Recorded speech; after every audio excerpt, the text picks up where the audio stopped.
How do you do? How do you do, Lord Russell? Won't you sit down? Thank you. Now, what are we going to talk about? Well, Lord Russell, as you approach your 80th birthday, I think we'd like you to tell us what you think you have learned and what you think you will never learn in your career as a philosopher. Well, there are some things that I don't think I shall ever learn, and that indeed I hope I shall never learn. I don't wish to learn to change my hopes for the world. I'm prepared to change my beliefs about the state of the world, about what happens, but not about what I hope. About that I hope to remain constant. I think we might call the subject of our talk 80 years of changing beliefs and unchanging hopes. It's very difficult for anybody born since 1914 to realize how profoundly different the world is now from what it was when I was a child. The change has been almost unbelievable. I try as best I can, in spite of my years, to get used to living in a world of atom bombs, a world where ancient empires vanish like morning mist, where we have to accustom ourselves to Asiatic self-assertion, to the communist menace. The world is altogether so different from what it was when I was young that it's an extraordinarily difficult thing for an old man to live in such a world. I was born in 1872. My parents died when I was still an infant, and so I was brought up by my grandparents. Can you tell us something about your grandfather? Yes, I can tell you something about my grandfather. He was born in the early years of the French Revolution. He was a member of Parliament while Napoleon was still on the throne. In common with all the Whig followers of Fox, he thought English hostility to Napoleon was excessive, and he visited Napoleon in Elba. It was he who introduced the Reform Bill in 1832, which started England on the road towards democracy. He was Prime Minister during the Mexican War, during the revolutions of 1848. I remember him quite well, but as you can see, he belonged to an age that now seems rather remote. And the world where I was young was a solid world, a world where all kinds of things that have now disappeared were thought to be going to last forever. It didn't dawn on people that they would cease. English people certainly regarded English naval supremacy as a sort of law of nature. Britannia ruled the waves. It didn't occur to us that that might stop. Never thought. Even with Bismarck? Bismarck was regarded as a rascal, and was thought of as a sort of uneducated farmer. But it was assumed that the influence of Goethe and Schiller would gradually bring Germany back to a more civilized point of view. And moreover, we thought of Germany as only a land power. Germany had at that time no navy. We weren't at all afraid of Germany. In fact, liberal opinion was more favorable to Germany than to France at that time. Bismarck himself compared Germany and England to an elephant and a whale, each formidable in its own element, but no danger to each other. And that was how we felt. So we were not afraid of Bismarck at all. It was thought that there was going to be ordered progress throughout the world. Gradually, every country was going to take to parliaments. There was going to be a bicameral legislature and two parties, and it was all going to be exactly like England everywhere, all over the world. My grandmother used to laugh because one time she said to the Russian ambassador, "Perhaps someday you will have a parliament in Russia." And he said, "God forbid, my dear Lady Russell." Except for the first word, the Russian ambassador at the present day might give the same answer. But that was the assumption, that it was all going to be orderly, and all quite nice. The atmosphere, apart from politics, was one of Puritan piety, very great austerity. We always had family prayers at 8, and before family prayers I had to do half an hour's practice at the piano, which I hated. Although there were 8 servants in the house, the food was always of the utmost simplicity, and even of what there was, if there was anything at all nice, I wasn't allowed to have it, because it wasn't good for children to eat nice things. For instance, there would be rice pudding and apple tart. The grown-ups had the apple tart, and I had the rice pudding. And there was extreme austerity in all those ways.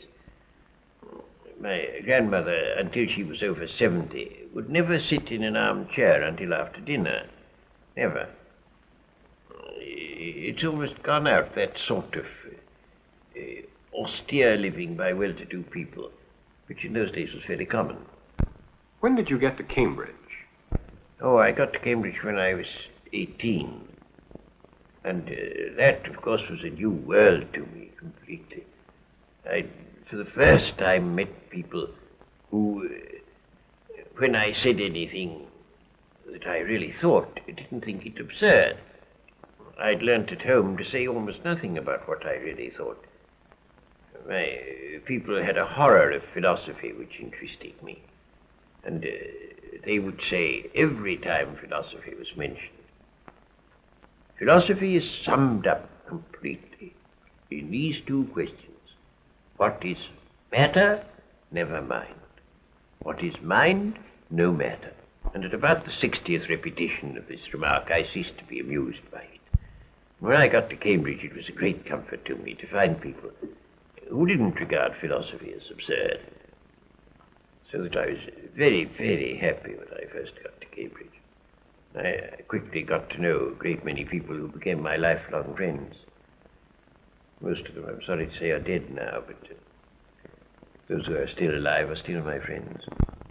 You started with mathematics, didn't you? And then moved to philosophy? That is so, yes. I did 3 years mathematics and 1 year's philosophy at Cambridge. I had done only mathematics before going to Cambridge. What caused your interest in philosophy? Well, 2 things, 2 very different things caused my interest in philosophy. On the one hand, I wanted to understand the principles of mathematics. I observed that all the proofs of mathematical propositions that were taught me were obviously fallacious. They didn't really prove what they said they did. And I wanted to know whether there is any truth in the world that is known. And I thought if there is any, it's probably in mathematics. But it's not in mathematics as I was taught it. And so I tried to find out some truth there. The other thing that made me interested in philosophy was the hope that I might find some basis for religious belief.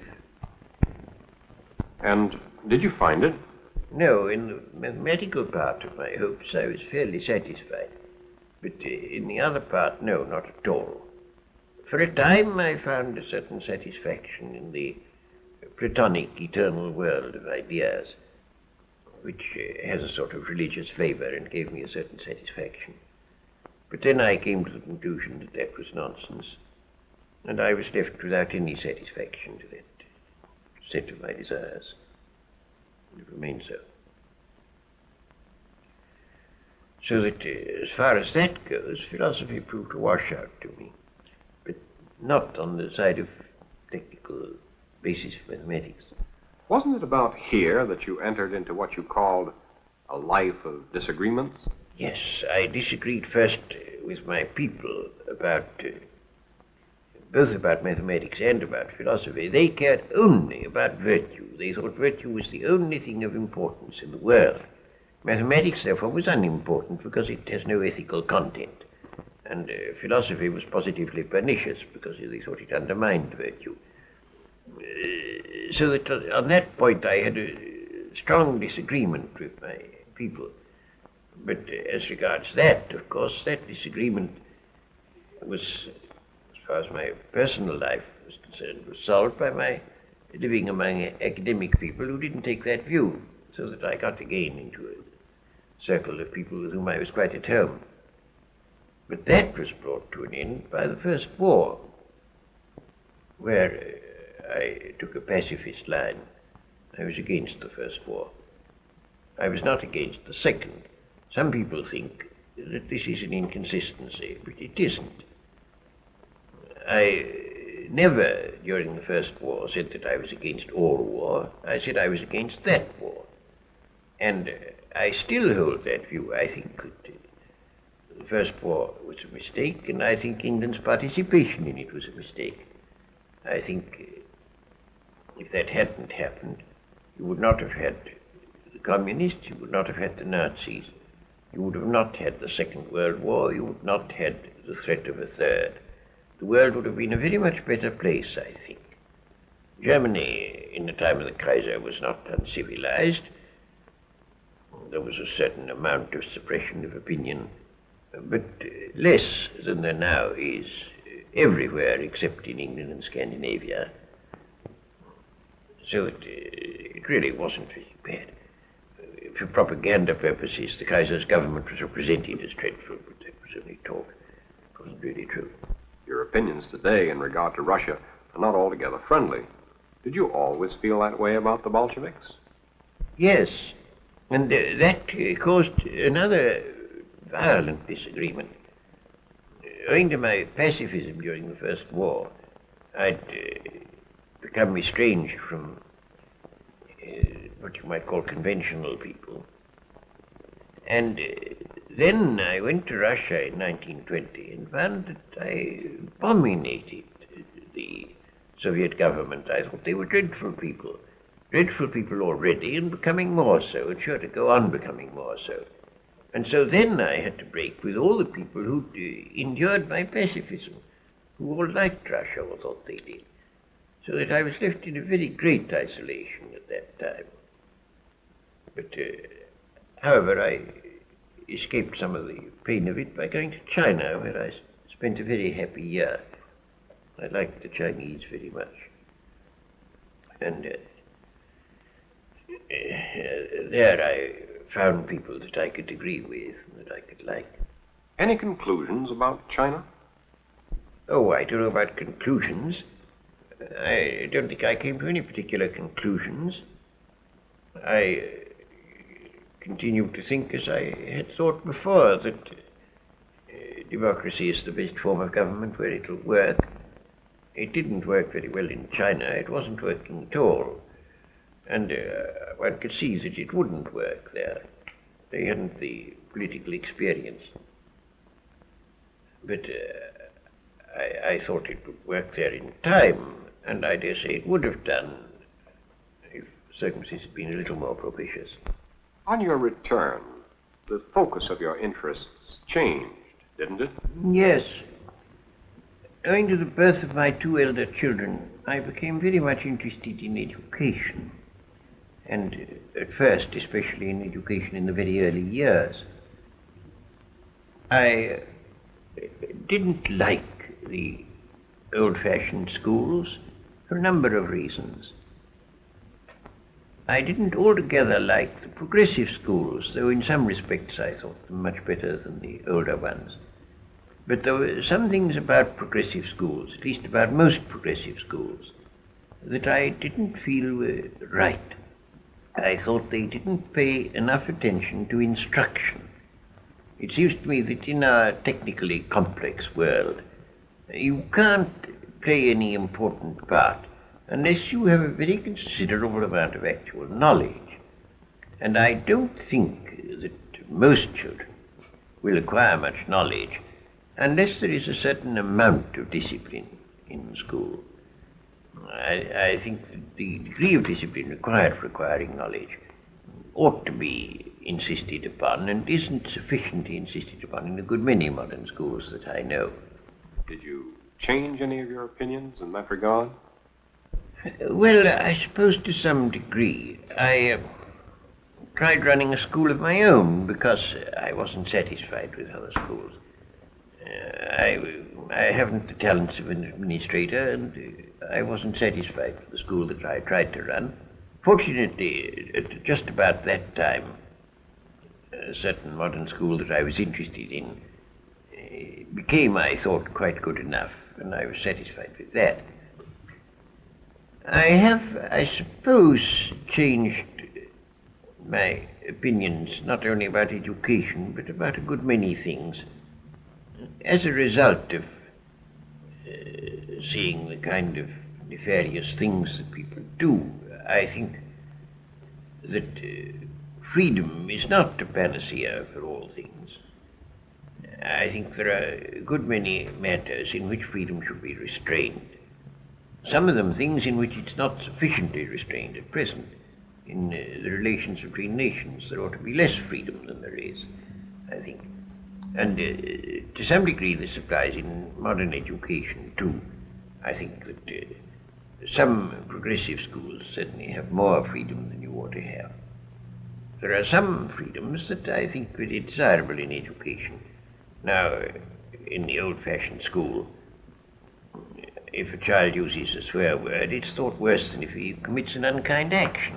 And that seems to be absurd. I think clearly the unkind action matters more.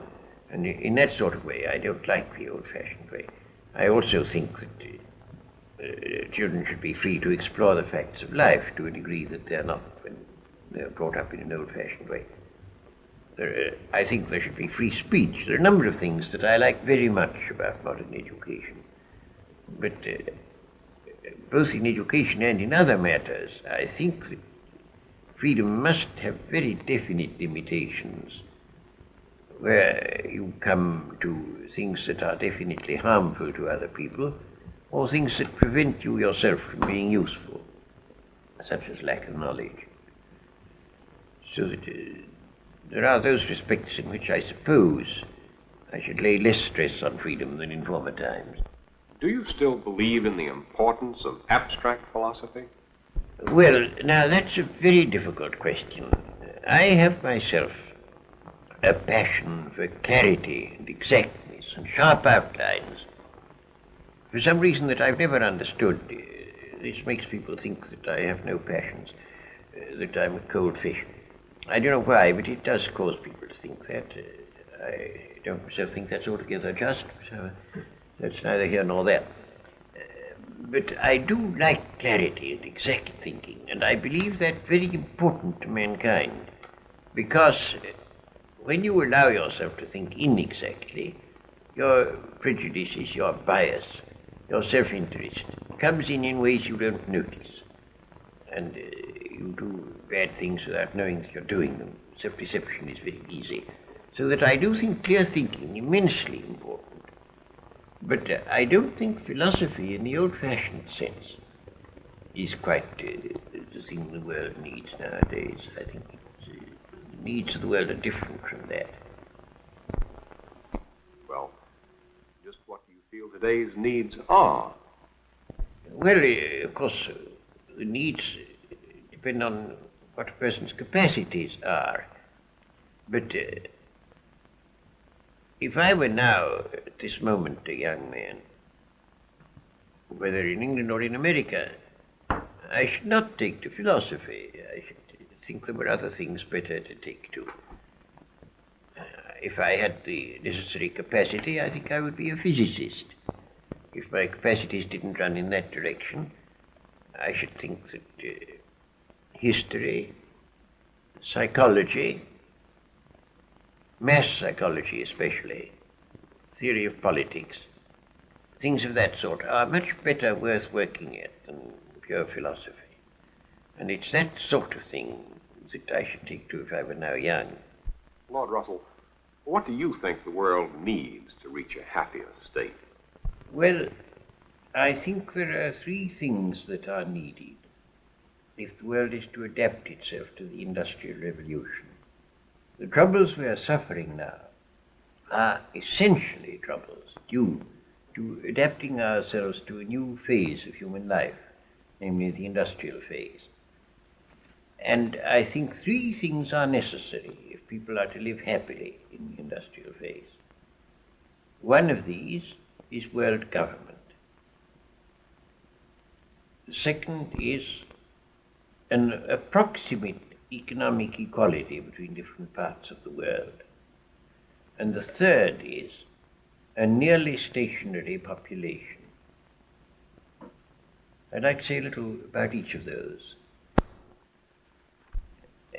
As to world government, the world government should be, of course, a federal government, leaving a very great deal of freedom to the individual national governments, and only those things controlled by the world government which are absolutely necessary for the avoidance of war.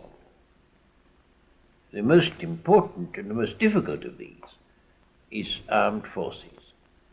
All the important weapons of war will have to be in the hands of the international government and of it alone. When that happens, war will become practically impossible. And if war were impossible, mankind could go ahead. If war is not impossible, every advance in scientific technique means an advance in mass murder and is therefore undesirable. But if once world peace were achieved, it would be just the opposite. That's the first point. Now I come on to the question of approximate economic equality. As things stand at present, Western Europe, and still more the United States of America, have a high standard of life. On the whole, the great majority of mankind live fairly comfortably from a material point of view. Asia, on the other hand, lives in very, very great poverty. So does most of Africa. And the moment people are sufficiently educated to be aware of these facts, the inevitable result is a great development of envy in the poorer parts of the world. That envy is a cause of unrest and inevitably makes world peace precarious. There's only one way of dealing with it, which is to produce approximate economic equality, which of course is a long story, but it can be done. The third point about population is very vital indeed. The food supply of the world tends at present to diminish through the denudation of the soil. It tends, of course, also to increase through various technical advances. But those two about balance, so that on the whole the food produce of the world does not increase appreciably. Now that means that unless everybody is to be very poor, especially if you have economic equality, unless everybody is to be very poor, there must be not more people to be fed, not many more than there are now. And therefore you've got to get approximate economic equality, approximate equality of population, and approximately stationary population. Otherwise, those parts of the world where the population increases fast will want to go to war with those where it increases slowly. That brings us precisely to the problem of Asia and what part Asia will play in the immediate future. Well, Asia, first of all, has risen to the point of education. Some Asians have, where it is not prepared any longer to be subservient to the white man. It hasn't noticed that Russians are white. If it had, it would take a different line. But it seems to think that Russians are yellow or black or some other color. And I think our propaganda ought to be mainly devoted to saying only Russians also are white. I believe that would be the effective propaganda to use in Asia. But I pass that point by. Asia clearly is going to claim equality with the white man. And it's perfectly futile, absolutely futile, for the white man to resist that claim. It will infallibly win, infallibly. And we ought, therefore, to concede it graciously at once before we're driven to it. To concede complete equality to Asia. But if Asia is not to overwhelm the rest of the world with a vast flood of population and poverty, Asia must live up to its responsibilities and must learn the sort of things we have learned in the West, which is how to maintain a roughly stationary population. And if they can't learn that, which I fully believe they can learn, and learn quickly, much more quickly than most people think, if they can't learn that, they will not have won their claim to equality. Lord Russell, speaking as of today, can you see the influence of any one philosopher more than any other one? Well, I suppose in recent years the most important influence has been Marx. If you can dignify him with the name of philosopher, I should hardly like to dignify him so myself, but I suppose he must count in the list, and he certainly has had more influence than anybody else. For those of us who reject Marx, can you offer any positive philosophy to help us toward a more hopeful future? Well, as to that, you see, I think one of the troubles of the world has been the habit of dogmatically believing something or other. And I think all these matters are full of doubt, and the rational man will not be too sure that he's right. I think that we ought always to entertain our opinions with some measure of doubt. I shouldn't wish people dogmatically to believe any philosophy, not even mine. Not even mine. No, I think we should accept our philosophies with a measure of doubt. What I do think is this, that if a philosophy is to bring happiness, it should be inspired by kindly feeling. Now, Marx is not inspired by kindly feeling. Marx pretended that he wanted the happiness of the proletariat. What he really wanted was the unhappiness of the bourgeois. And it was because of that negative element, because of that hate element, that his philosophy produced disaster. A philosophy which is to do good must be one inspired by kindly feeling and not by unkindly feeling. Summing up, Lord Russell, do you feel that there is hope for the world today? Well, I do. I feel it very strongly, but how far that is really a rational conviction and how far it's temperamental, I can't say. But I do most strongly feel that there is hope.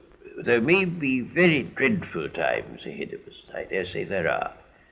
But I still believe, I believe most firmly, that through whatever pain and suffering, mankind will emerge from these dreadful things and will emerge into some world that will be happier than any world that has existed in the past.